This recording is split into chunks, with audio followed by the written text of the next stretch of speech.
열왕기하 2장 9절에서 11절의 말씀 우리 한 목소리로 읽겠습니다. 건너매 엘리야가 엘리사에게 이르되 나를 내게서 데려감을 당하기 전에 내가 내게 어떻게 할지를 구하라. 엘리사가 이르되 당신의 성령이 하시는 역사가 갑절이나 내게 있게 하소서 하는지라. 이르되 내가 어려운 일을 구하는도다. 그러나 나를 내게서 데려가시는 것을 내가 보면 그 일이 내게 이루어지려니와 그렇지 아니하면 이루어지지 아니하리라 하고 두 사람이 길을 가며 말하더니 불수레와 불말들이 두 사람을 갈라놓고 엘리야가 회오리 바람으로 하늘로 올라가더라.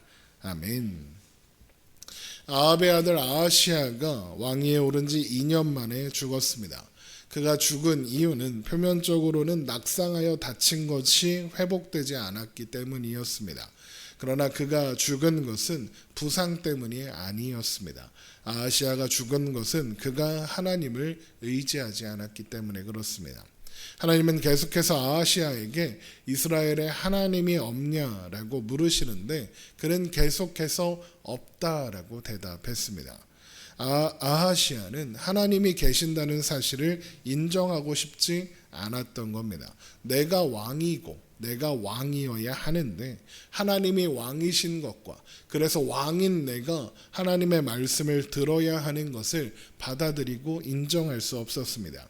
그래서 아하시야는 그렇게 하나님 없는 존재로 그렇게 살다가 하나님 없는 존재의 결말을 맞이하게 된 겁니다. 그리고 나서 오늘 이어지는 말씀이 그 유명한 엘리야의 승천 이야기입니다.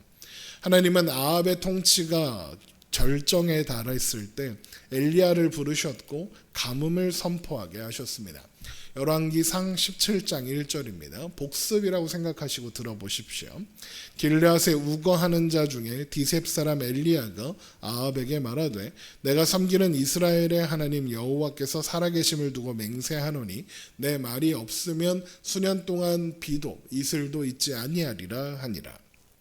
열왕기는 엘리야를 길르앗 디셉 사람으로 소개할 뿐 그가 왜 어떻게 하나님께 부름을 받았는지는 자세하게 설명하지 않습니다.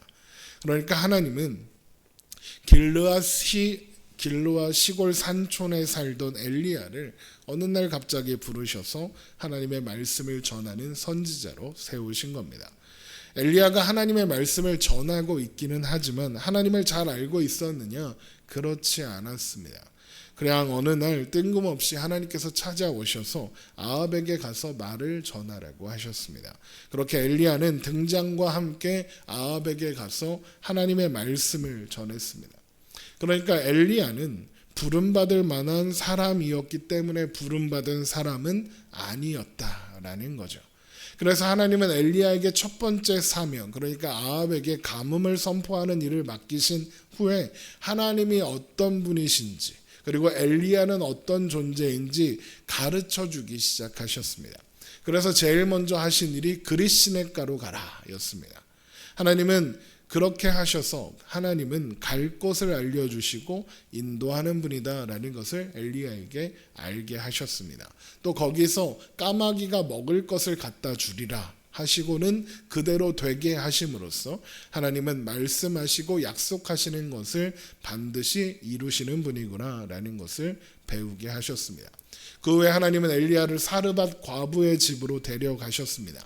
거기서는 엘리야의 역할이 무엇인지 알게 하셨습니다. 하나님 바로 그곳에서 엘리야가 존재하는 그곳에서 엘리야가 만나는 사람들에게 그를 통해서 하나님은 어떤 존재인지 하나님을 발견하고 하나님을 알게 하는 역할이 엘리야에게 있다는 것을 엘리야에게 알려주셨습니다. 그러나 엘리야는 뭔가 착각하고 있었죠. 그래서 그런 엘리야를 위해서 오바댜라는 사람을 만나게 하십니다. 그리고 그 만남을 통해서 하나님은 대단한 용기와 결단으로 뭔가 대단한 일을 해낼 수 있는 사람이 아니라 소심하거나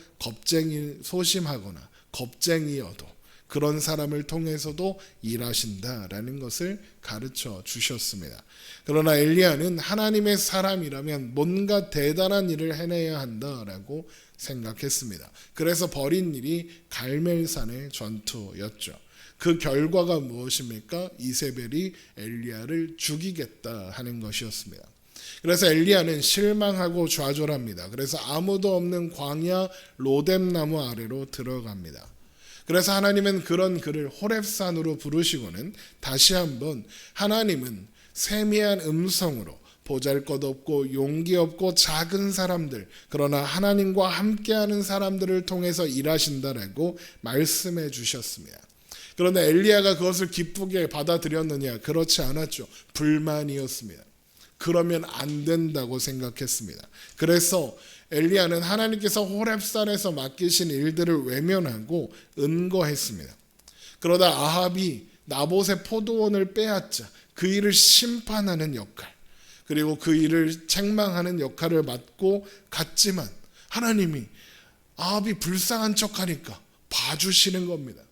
그래서 아합의 시대가 아니라 아합의 아들의 시대에 심판하겠다고 하시는 겁니다.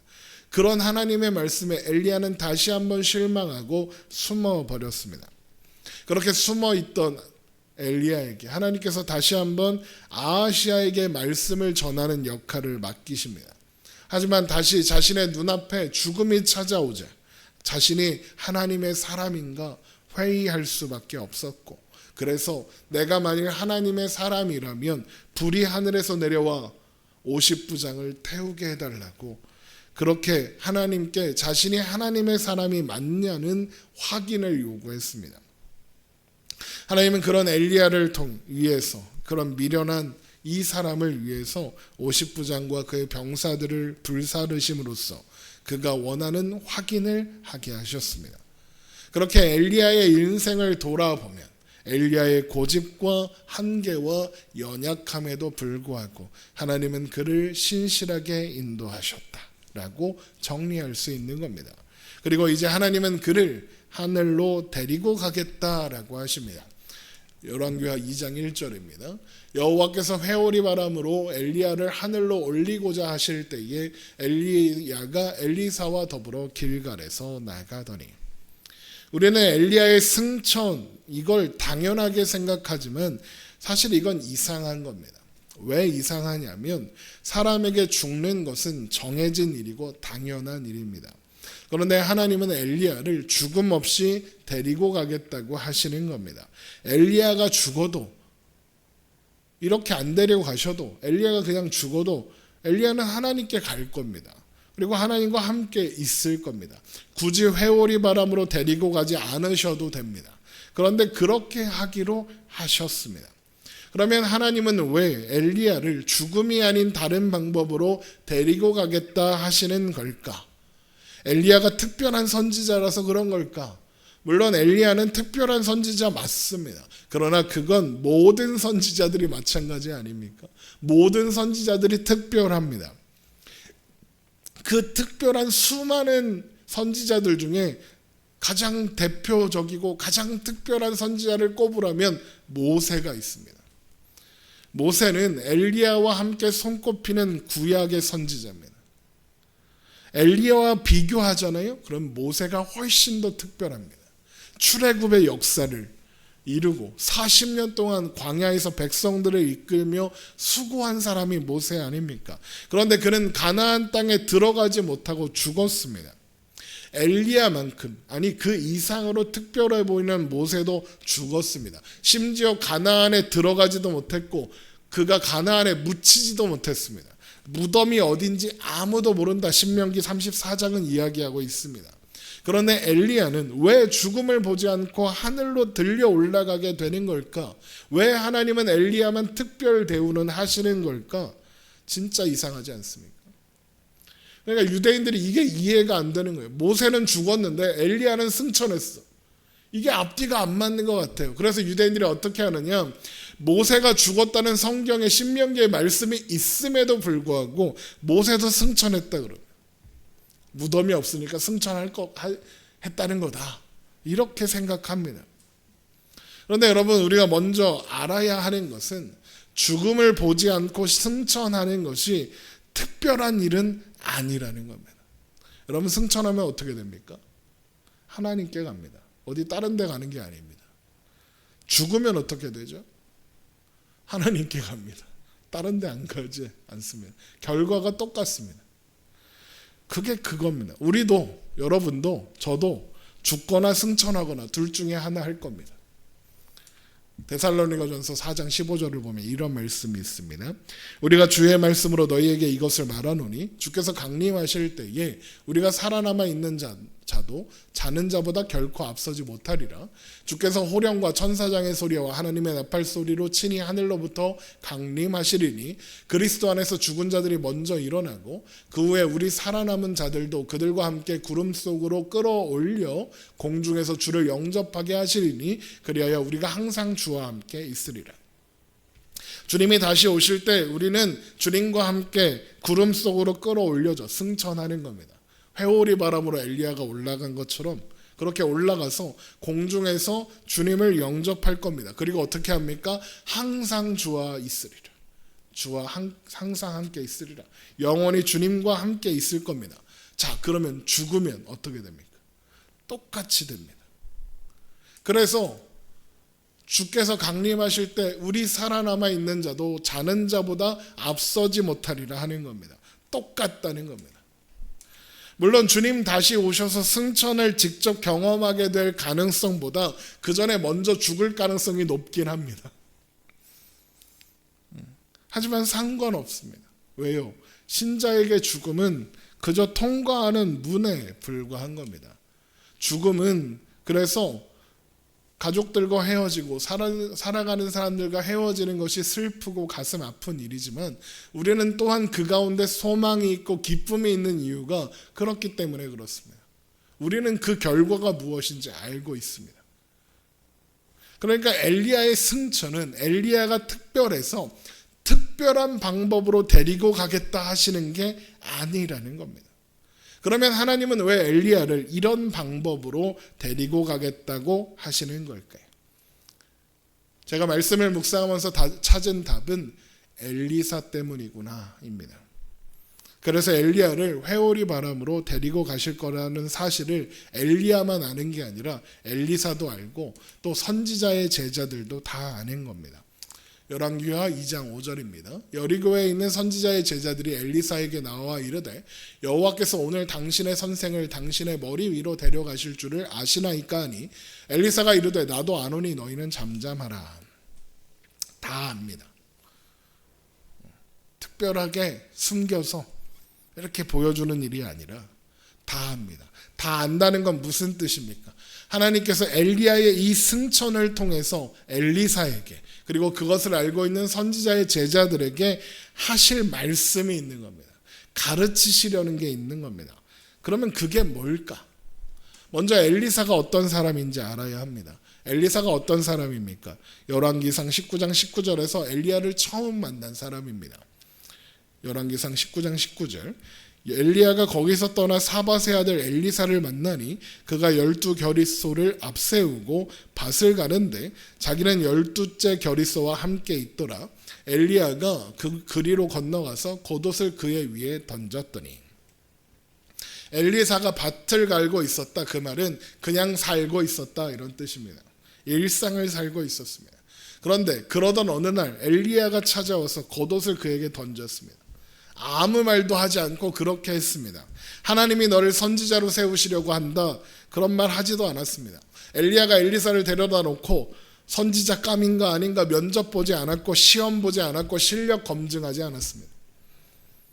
엘리사는 그정 살고 있었고 엘리야는 엘리사에게 만날 생각이 없었는데 만나서 그렇게 했습니다.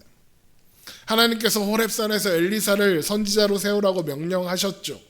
그런데 다른 명령, 하사엘을 만나라, 예후를 만나라 이 명령은 수행하지 않았는데 굳이 엘리사만 가서 만나고 선지자를 세우는 일을 하려고 했을 리가 없습니다.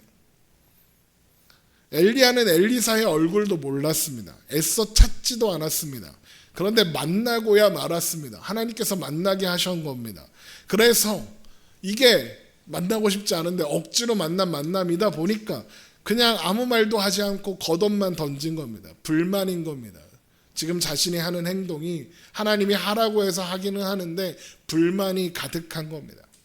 그런데 겉옷을 어떤 사람이 던진다, 이게 무슨 뜻입니까? 겉옷을 던진 사람이 겉옷을 받는 사람에게 자신의 권위와 위치를 넘겨준다는 상징적인 행동입니다. 엘리야는 아무 말도 하지 않고 상징적인 행동만 한 겁니다. 왜요? 엘리사가 선지자가 되건 말건 관심이 없었으니까요. 엘리사가 그 의미를 이해하지 못해도 괜찮습니다. 그런데 그걸 엘리사가 알아먹고 엘리야를 따라 나서는 겁니다. 그런데 이상하지 않습니까? 엘리사는 어떻게, 왜 어느 날 갑자기 찾아온 엘리야를 엘리야로 알아보고 자신의 일상을 다 버리고 떠나갈 수 있었던 걸까? 열왕기상 19장 20절을 보면 엘리사는 부모와 작별 인사를 하고 소 한 마리를 잡아서 그 소가 끌던 쟁기로 익혀서 마을 사람들에게 나눠주고 엘리야를 따라 나서는 장면이 나옵니다. 열왕기상 19장 20절, 그가 소를 버리고 엘리야에게로 달려가서 이르되 청하건대 나를 내 부모와 입맞추게 하소서. 그러한 후에 내가 당신을 따르리이다. 엘리야가 그에게 이르되 돌아가라. 내가 내게 어떻게 행하였느냐 하니라. 엘리사가 그를 떠나 돌아가서 한 겨릿소를 가져다가 잡고 소의 기구를 불살라 그 고기를 삶아 백성에게 주어 먹게 하고 일어나 엘리야를 따르며 수종들었더라. 소를 삶아서 사람들과 나누는 이 행동은 감사로 드리는 화목제의 방식이다라고 설명한 적이 있습니다. 그러니까 엘리사는 엘리야가 자신에게 한 행동을 하나님께서 자신을 부르시는 행동으로 이해하고 반응했다 이겁니다. 그런데 당시 북이스라엘의 상황이 어땠습니까? 하나님을 멀리하는 정도가 아니라 아예 우상을 열정적으로 섬기던 그런 상황이었습니다. 심지어 하나님의 선지자들을 잡아 죽이는 그런 상황이었습니다. 그리고 지금은 이세벨이 엘리야를 잡아 죽이겠다고 나섰던 상황입니다. 그런 상황에서 12마리 겨릿소로 밭을 갈 만큼 부잣집 도련님인 엘리사가 엘리야를 따라 나선다. 이건 대단히 뭔가 이상한 일입니다. 그런데 엘리사는 그렇게 했습니다. 어떻게 그럴 수 있었을까? 성경이 없으니까 잘 모르지만 아마도 이런 일 때문에 그랬구나 하고 추측할 수 있는 힌트가 하나님께서 호렙산에서 엘리야에게 주신 명령 안에 있습니다. 열왕기상 19장 15절입니다. 여호와께서 그에게 이르시되 너는 내 길을 돌이켜 광야를 통하여 다메섹에 가서 이르거든 하사엘에게 기름을 부어 아람의 왕이 되게 하고 너는 또 님시의 아들 예후에게 기름을 부어 이스라엘의 왕이 되게 하고 또 아벨무홀라 사밧의 아들 엘리사에게 기름을 부어 너를 대신하여 선지자가 되게 하라. 하사엘의 칼을 피하는 자를 예후가 죽일 것이요 예후의 칼을 피하는 자를 엘리사가 죽이리라. 그러나 내가 이스라엘 가운데에 7,000명을 남기리니 다 바알에게 무릎 꿇지 아니하고 다 바알에게 입맞추지 아니한 자니라. 하나님은 엘리야에게 하사엘, 예후 그리고 엘리사를 통해서 북이스라엘을 심판하겠다고 하셨습니다. 그리고 그 가운데 7,000명을 이스라엘 가운데 바알에게 무릎 꿇지 않고 입맞추지 않은 7,000명을 남기겠다라고 하십니다. 그렇다면 엘리사가 엘리야의 그 난해한 부름에 반응할 수 있었던 이유가 무엇이겠습니까? 엘리사가 하나님께서 남기겠다고 하신 저 7,000명 중에 한 사람이었던 겁니다. 엘리사는 바알에게 무릎 꿇지 않았고 입맞추지 않았습니다. 하나님을 두려워하고 섬기는 사람이었습니다. 그러나 그는 또한 이들처럼 숨어 있는 자였습니다. 엘리사도 북이스라엘에서 태어나서 자랐습니다. 누구 하나 제대로 하나님을 가르쳐 주지 않았고 누구 하나 하나님을 제대로 섬기지 않았습니다. 그러니 엘리사도 하나님에 대해서 제대로 배울 기회가 있었을 리 없습니다. 하나님을 제대로 섬기는 방법도 몰랐을 겁니다. 그런데 엘리사는 또 바알을 섬길 수는 없었습니다. 12겨릿소로 밭을 갈 수 있을 만큼 부유한 집안의 사람으로 풍요의 신인 바알을 섬기는 건 당연한 일입니다. 그런데 엘리사는 그러지 않기로 한 겁니다. 당시의 상황을 고려했을 때 엘리사라고 하나님에 대해서 다른 사람보다 더 많이 아는 것이 있었을 리 없습니다. 그저 제사의 방법 정도는 알고 있었던 것 같습니다. 그러니까 화목제의 형태로 그렇게 엘리야를 따라 나서기 전에 했겠죠. 그러니 그런 엘리사에게는 의심과 두려움이 있었을 겁니다. 하나님을 의식하고 있었으나 제대로 섬기지도 못하는 그런 어중간한 상태에 있었을 겁니다. 그러던 어느 날 옆 동네에 살다가 하나님의 부르심을 받고 선지자가 되었다는 엘리야라는 사람이 찾아왔습니다. 찾아오더니 그냥 지나가는 줄 알았더니 자기한테 겉옷을 던집니다. 그건 엘리야가 자신의 직무와 사명을 넘겨주겠다, 엘리야의 후계자로 삼겠다, 이런 뜻이었습니다. 엘리사는 그 의미를 금방 이해했습니다. 하나님이 나를 선지자로 부르셨구나. 그래서 엘리야를 따라 나서기로 하는 겁니다. 왜요? 이제까지 알지 못했던 하나님, 그러나 버릴 수도 없었던 하나님, 이스라엘의 하나님이라는 그분이 도대체 누구인지, 어떤 분인지 엘리야는 알고 있을 테니까 그를 따라가면 모두가 바알을 섬기는 상황에서도 바알을 섬길 수 없었던, 그래서 알지 못하는 하나님을 의식하고 살아서 너무 힘들고 불편했던 자신의 인생의 질문들을 해결할 수 있을 테니까요. 그래서 엘리사는 엘리야를 따라 나설 수 있었던 겁니다. 인생의 고민을, 인생의 문제를 해결할 수 있는 방법이 눈앞에 생긴 거니까요. 그런데 어느 날 하나님께서 엘리야를 데리고 가겠다고 하셨답니다. 그러더니 엘리야가 여행을 가려고 합니다. 그러면서 뭐라고 하느냐? 하나님께서 나를 베델로 보내셨다. 너는 여기 있어라 그럽니다. 열왕기하 2장 1절입니다. 여호와께서 회오리 바람으로 엘리야를 하늘로 올리고자 하실 때에 엘리야가 엘리사와 더불어 길갈에서 나가니, 길갈에서 출발합니다. 출발하면서 이렇게 말합니다.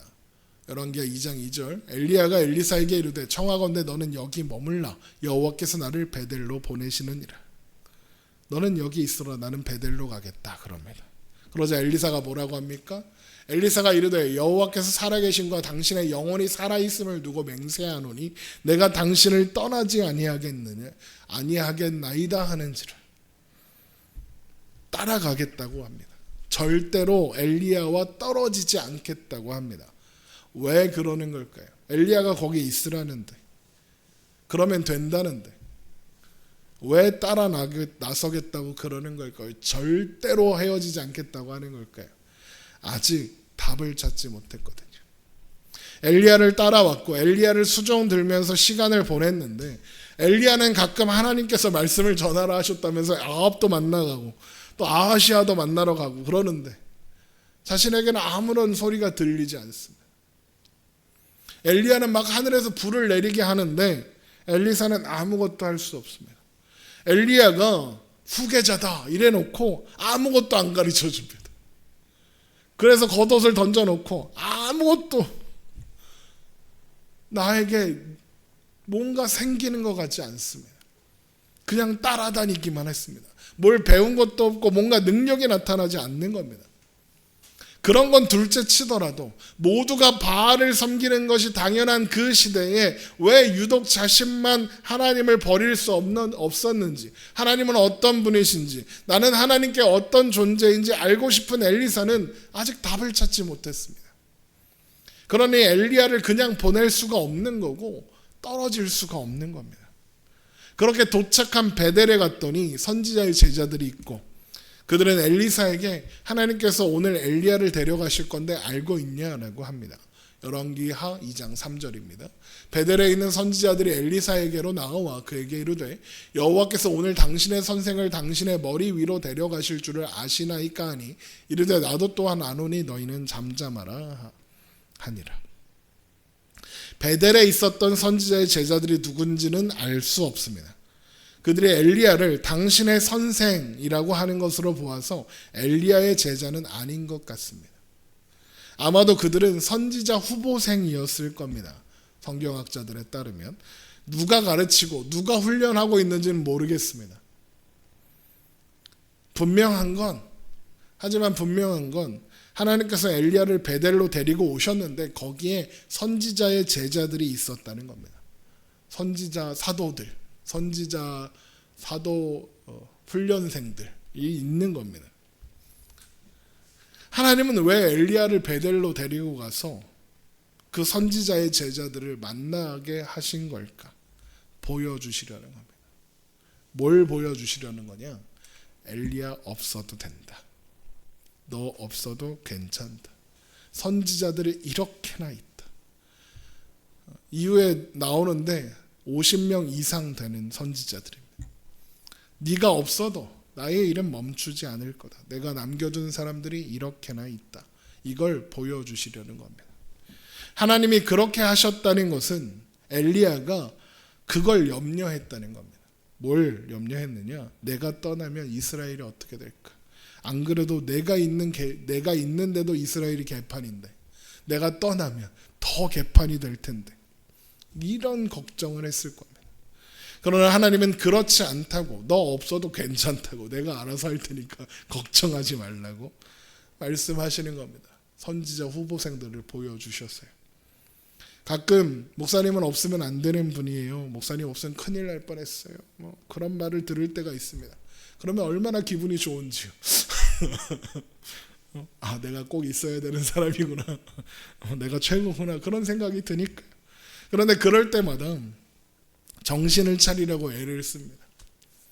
목사는 꼭 있어야 하는 사람이면 안 됩니다. 없어도 되는 사람입니다. 없어도 큰 상관없습니다. 그럼 목사가 없어도 교회는 망하지 않습니다.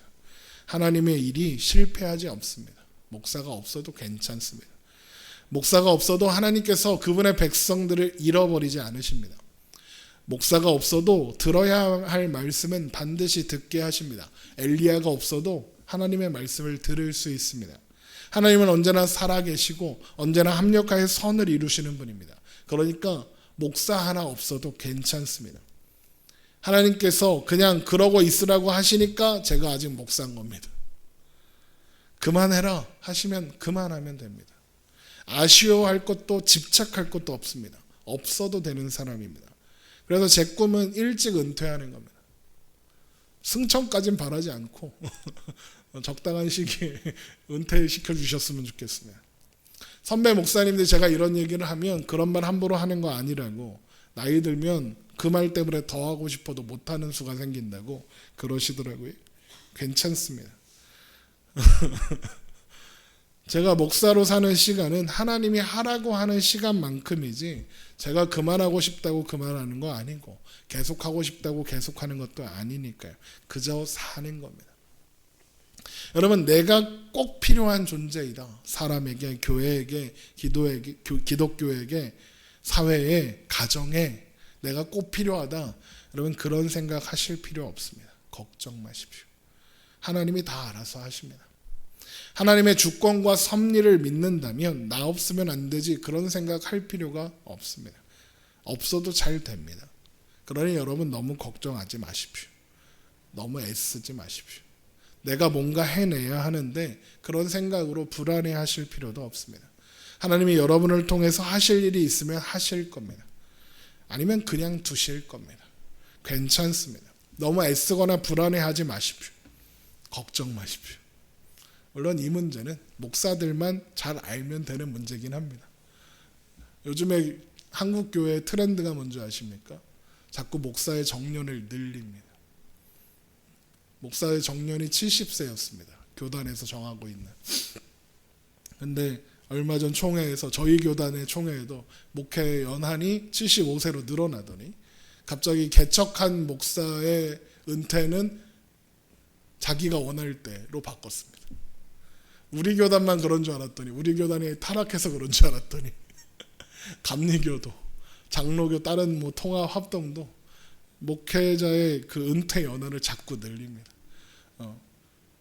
노령화 사회, 고령화 사회, 또 목회자 수급이 안 된다, 젊은 사람들이 목사가 되려고 안 한다.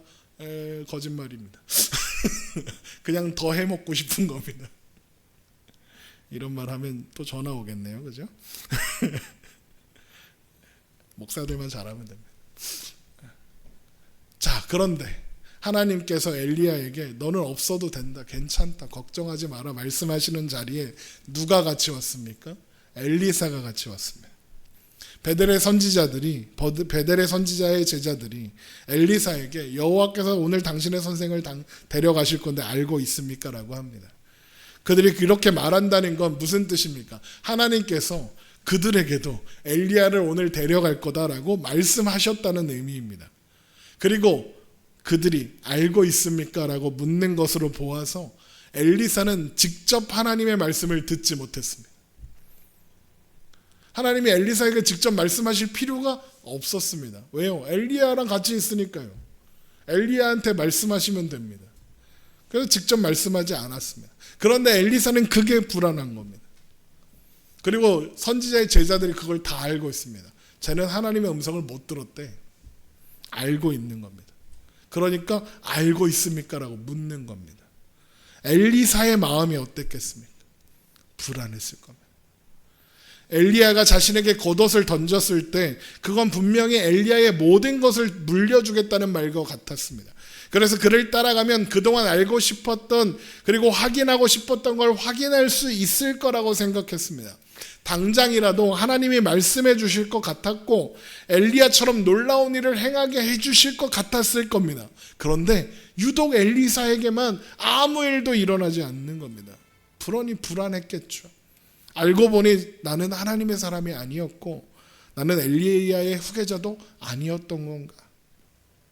이런 결론이 날지도 모르는 그런 상황이었습니다. 그래서 압니까? 오늘 엘리야 데려가신다는데 알고 있습니까?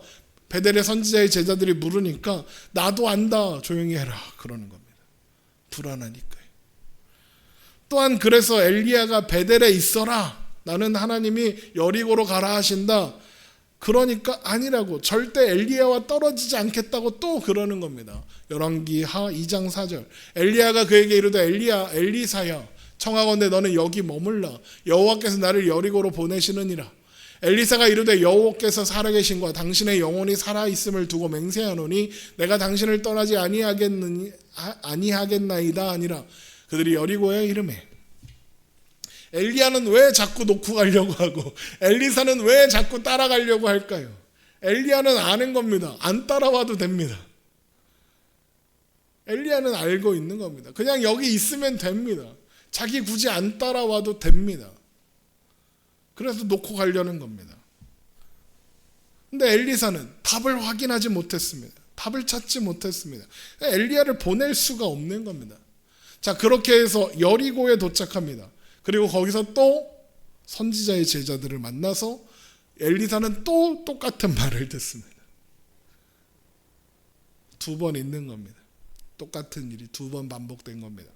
그리고 여기에서 엘리야가 다시 여기 있어라, 하나님께서 나를 요단으로 보내신다 그럽니다. 그러면 엘리사가 어떻게 했겠습니까? 아닙니다.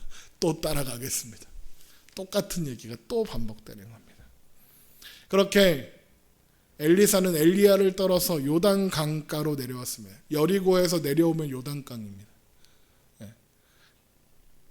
거기에 선지자의 제자들이 보고 있습니다.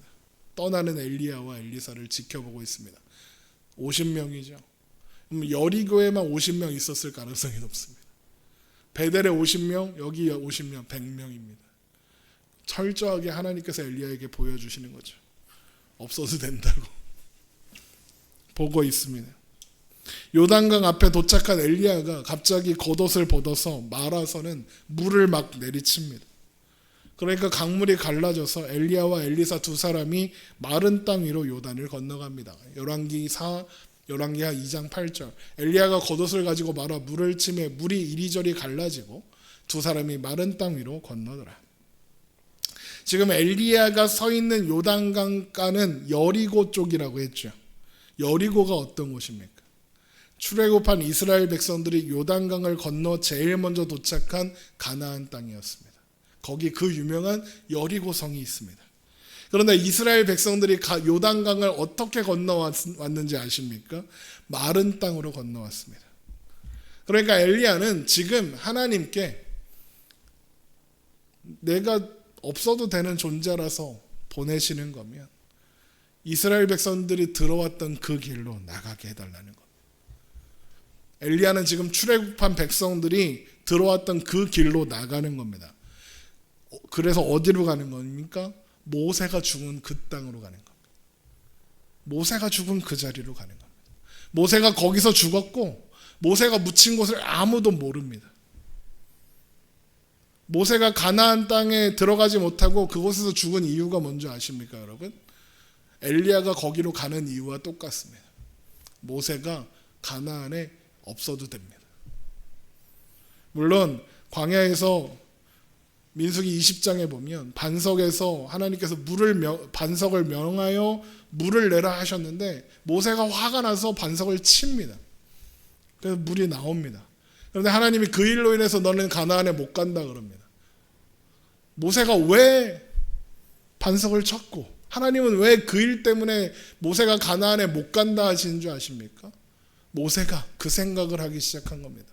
얘네들 나 없으면 어떡하나? 화가 난 겁니다. 그런데 하나님이 뭐라고 하십니까? 너 없어도 된다 하시는 겁니다. 모세 없이 이스라엘 백성들은 가나안에 들어갈 겁니다. 그리고 거기서 살 겁니다. 왜요? 하나님이 그렇게 하기로 하셨습니다. 모세가 없어도 괜찮습니다.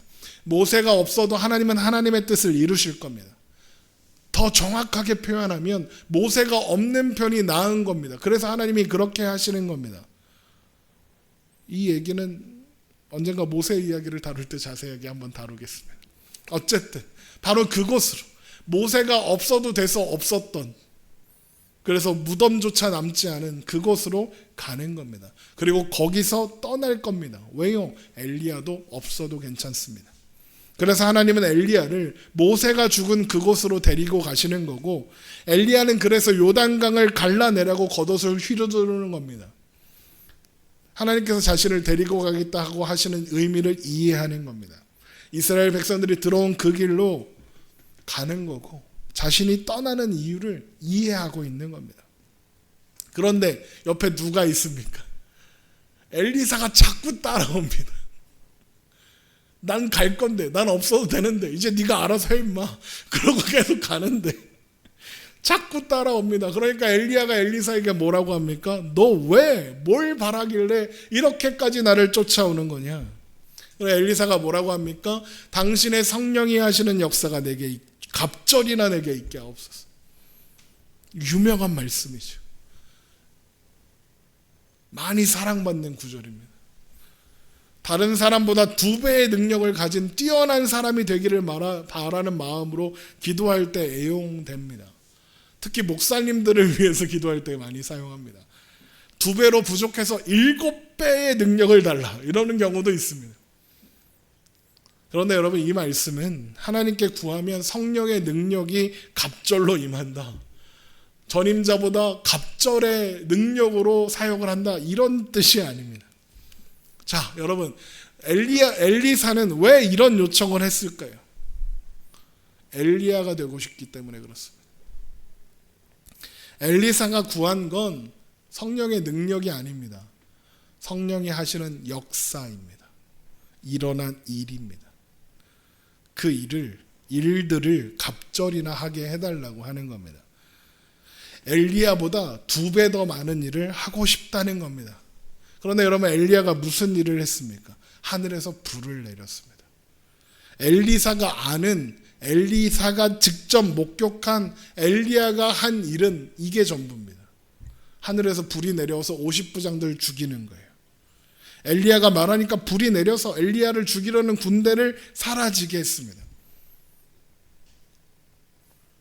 그거 말고도 듣긴 했죠. 엘리야가 기도하니까 갈멜산에서 불이 내렸다, 이건 알고 있습니다. 그런데 그리시네가에서 까마귀가 와서 밥 준 거, 로뎀 나무에서 나 죽을래요? 그러니까 천사가 와서 밥 준 거, 그리고 호렙산으로 데려가셔서 세미한 음성으로 일하셨다, 이런 거 모릅니다. 엘리사가 본 건 하늘에서 불을 내리시고 심판하시는 하나님, 그리고 그 일을 행하는 엘리야, 그게 엘리사가 본 전부이고 아는 전부입니다. 그런데 이제 엘리야가 떠나려고 합니다. 자신은 아직 엘리야처럼 하나님의 음성을 듣지도 못하고 하늘에서 불도 내리게 하지 못하는데 가려고 합니다. 엘리사가 찾던 답도 아직 찾지 못했고 하고 싶었던 확인도 하지 못했습니다. 그래서 엘리야는 엘리야에게 당신의 성령의 하시는 역사가 갑절이나 내게 있게 하소서 요청하는 겁니다. 답을 달라는 거고 당신처럼 되게 해달라는 겁니다. 당신이 나를 당신의 후계자로 되게 하겠다고 내게 겉옷을 던지지 않았습니까? 그러니 그걸 공식적으로 확인할 수 있는 무언가를 주십시오라고 하는 겁니다. 엘리사는 엘리야가 떠나기 전에 자신이 선택받은 사람이라는 증거, 자신이 엘리야의 후계자라는 증명이 필요했던 겁니다. 그러니까 엘리야가 뭐라고 합니까? 어려운 일을 구한다 그럽니다. 열왕기하 2장 10절 이르되 내가 어려운 일을 구하는도다. 엘리야는 왜 이게 어려운 일이다 그러는 걸까요? 그 일은 엘리야가 들어줄 수 있는 일이 아니고 엘리야가 확인해 줄 수 있는 문제가 아니기 때문입니다. 하나님이 엘리사를 부르셨다는 걸 엘리야가 어떻게 확인해 줍니까? 엘리야 아니라 그거 누가 인정해 주고 누가 공인해 줄 수 있습니까? 누가 증명해 줄 수 있습니까? 아무도 못합니다. 하나님이 부르셨다. 그러면 그걸로 결정된 겁니다. 누가 인정해 준다고 하나님이 부르신 거고 인정해 주지 않는다고 부르지 않으신 게 아닙니다. 사람의 인정은 필요 없습니다. 아무 상관없습니다. 여러분, 하나님의 부르심에 사람의 공인이 필요하다. 그러면 예레미야 선지자나 아모스 선지자 같은 사람들은 다 거짓 선지자가 됩니다. 왜요? 당시의 사람들이 다 그를 거짓 선지자다라고 공식적으로 판결했습니다. 그러면 그들이 거짓 선지자가 됩니까? 아닙니다. 그들은 진짜 선지자입니다. 사람의 인정이 그가 선지자인 것을 증명하지 않습니다. 하나님께서 부르셨으면 그것으로 충분합니다. 엘리야가 인정해 준다고 엘리사에게 갑자기 신기한 능력이 생기거나 말씀이 갑자기 모두 이해되거나 환상을 보거나 하나님의 음성을 듣게 되는 게 아닙니다. 게다가 엘리야가 행한 그 일들이라는 게 엘리야가 행한 겁니까? 아닙니다. 엘리야가 갈멜산에서 불이 내리게 했나요? 엘리야가 50부장과 그 부대를 살은 불을 내리게 했습니까? 죽은 과부의 아들을 살린 게 엘리야입니까? 그릿시네가에서 까마귀한테 음식을 가져온 게 한 게 엘리야입니까? 과부의 기름통이 가루가 마르지 않게 한 게 엘리야가 한 겁니까? 가뭄이 오게 하고 비가 내리게 한 게 엘리야가 한 일입니까? 엘리야가 한 일은 하나도 없습니다. 다 하나님이 하셨습니다. 엘리야가 아니라 하나님께서 행하신 일입니다. 엘리야는 그냥 말만 했습니다. 그래서 엘리야가 존재하는 그곳에서 하나님이 증거되도록 하는 것, 그것이 엘리야의 역할이었습니다. 그리고 이제 하나님께로 돌아가야 하는 이 시간, 엘리야도 그걸 알았습니다. 내가 한 일이 아무것도 없구나. 다 하나님이 하시는 거구나. 나는 그저 하나님이 말씀을 하실 때 그 말씀을 전하는 나팔수구나. 나는 있어도 그만, 없어도 그만이구나. 그런 내가 하나님의 부르심을 받아서 이만한 일들을 행하는 그 자리에, 하나님께서 이만한 일들을 하시는 그 자리에 내가 있었던 거구나. 뭔가 대단한 일을 해내야겠다고 생각했던 나는 참 바보 멍청이였구나. 그걸 알게 되는 겁니다. 그래서 엘리사에게 갑절의 역사가 있게 해달라고 할 때 그거 어려운 일이다 라고 하는 겁니다. 왜요? 엘리야가 뭘 어찌 해줄 수 있는 게 아니고 다른 확인이 필요한 게 아니니까요. 그래서 뭐라고 합니까? 내가 가는 걸 봐라 그럽니다. 열왕기하 2장 10절 이르되 내가 어려운 일을 구하는도다. 그러나 나를 내게서 데려가시는 것을 내가 보면 그 일이 내게 이루어지려니와 그렇지 아니하면 이루어지지 아니하리라 하고. 엘리야는 왜 이런 말을 할까요? 하나님께서 엘리야를 데려가시는 걸 보면 엘리사가 갑절의 영광을 받고 못 보면 못 받고 그래서 이런 말을 하는 걸까요? 아닙니다. 엘리야가 이런 말을 하는 건 엘리야가 들려 올라가는 것, 하나님께서 데려가신다는 건 하나님이 계신다는 증명이기 때문에 그렇습니다. 엘리사는 그것만 확인하면 됩니다. 엘리야는 하나님께서 엘리사를 부르셨다는 것을 알고 있습니다. 그리고 다른 확인은 필요하지 않다는 것도 알고 있습니다. 이제 필요할 때 하나님이 엘리사에게 말씀을 주실 거고, 필요할 때 하나님이 엘리사를 보내어 엘리사를 통하여 역사하실 겁니다. 그런 하나님이 계신다는 그 사실 자체가 보증이고 인증입니다. 다른 건 필요하지 않습니다. 엘리사가 요구하는 것처럼 뭔가 대단하고 신비로운 능력이 임하는 일이 없어도, 뭔가 대단한 일이 일어나지 않아도 하나님이 엘리사를 부르신 일이 없던 일이 되지 않습니다.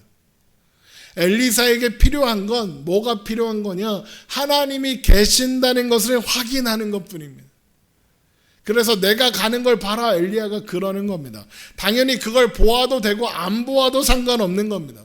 그걸 보거나 안 보나 하나님이 엘리사를 부르셨다는 사실은 변하지 않으니까요. 하지만 엘리사에게 있는 불안이 어떤 것인지 그 누구보다도 엘리야가 잘 압니다. 그러니까 자꾸 엘리야가 하나님의 사람이면 이런 거 했었으니까요. 그래서 내가 가는 걸 봐라 그러는 겁니다. 당연히 볼 겁니다. 왜? 하나님은 데리고 가실 거고 엘리사는 그 옆에 있을 거니까요.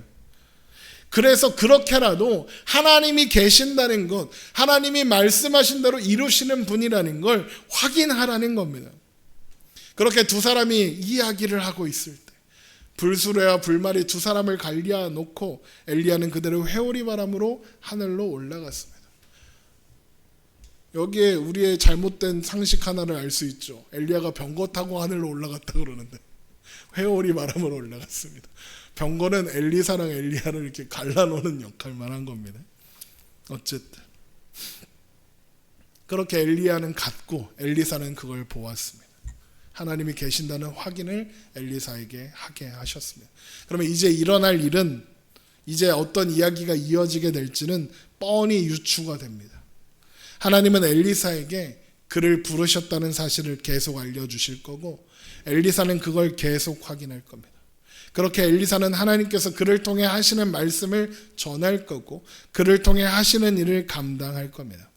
하나님께서 엘리야를 인도하신 바로 그 길로 엘리사를 인도하실 겁니다. 하나님은 그렇게 엘리사를 하나님의 사랑으로 선지자로 만들어 가실 겁니다. 여러분, 하나님이 계신다는 것, 그것이 신자의 보증이고 근거이고 인증입니다. 그래서 하나님을 아는 것만으로 충분합니다. 아무것도 보장된 것이 없어도 하나님을 아는 것으로 충분하다는 것을 하나님을 아는 사람은 압니다. 하나님을 모르면 어떻게든지 객관적인 증거를 가지려고 몸부림을 칩니다. 그게 은사일 수도 있고, 그게 직책일 수도 있고, 어떤 종교적인 행위일 수도 있습니다. 헌금 액수, 기도 시간, 성경 통독 횟수, 봉사 시간, 이런 것들 말이죠. 그러다 그런 것들을 갖게 되면 그것이 그 사람의 자랑이 되고, 그것으로 다른 사람과 비교하여 우월감을 드러내게 됩니다. 그렇게 권위를 주장하고 그렇게 권세를 부리려고 합니다. 그러나 그건 탐욕의 길이고 하나님을 모르는 자의 길이지 하나님께서 기뻐하시는 길이 아닙니다.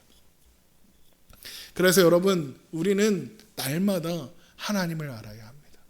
하나님이 계신다는 사실을 확인해야 합니다. 그것을 위해서 우리는 성경도 읽고 말씀을 듣고 배우는 겁니다. 그렇게 하나님이 어떤 분이신지 알고 확인해 가야 합니다. 그렇게 하나님이 계시다는 사실을 확인하고, 그래서 하나님을 믿으면 하나님이 신자의 존재 증명이며 보증이라는 사실 또한 알게 될 겁니다. 그리고 그것을 알면 우리가 사는 삶은 더욱 풍성해집니다. 사람의 인정이나 사람이 추구하는 가치가 우리의 존재를 좌우할 수 없다는 걸 알게 되니까요. 사람에게 인정받지 못해도 괜찮다는 걸 알게 되니까요. 여러분, 무언가 해서 중요한 사람이 되려고 너무 애쓰지 마십시오. 하나님이 계심으로, 하나님이 우리 하나님이심으로 우리는 이미 중요한 사람이고, 우리의 가치는 우리가 한 일로 정해지지 않고, 우리가 있으나 없으나 하나님은 하나님의 일을 이루실 겁니다. 하나님이 계신다는 사실을 믿고, 하나님의 주권과 섭리를 믿고 그것에 안심하십시오. 그러니 여러분, 너무 걱정하지 마십시오. 우리가 아니라 하나님이 이루십니다. 우리가 아니라 하나님이 해내십니다. 하나님이 시작하셨고 하나님이 완성하십니다. 하나님께서 우리가 있어야 할 곳에 있게 하실 테니 여러분 그곳에서 오늘을 사십시오. 그걸로 충분합니다. 아무도 인정해 주지 않아도 괜찮습니다. 하나님이 계십니다. 그 확인만 하면 됩니다.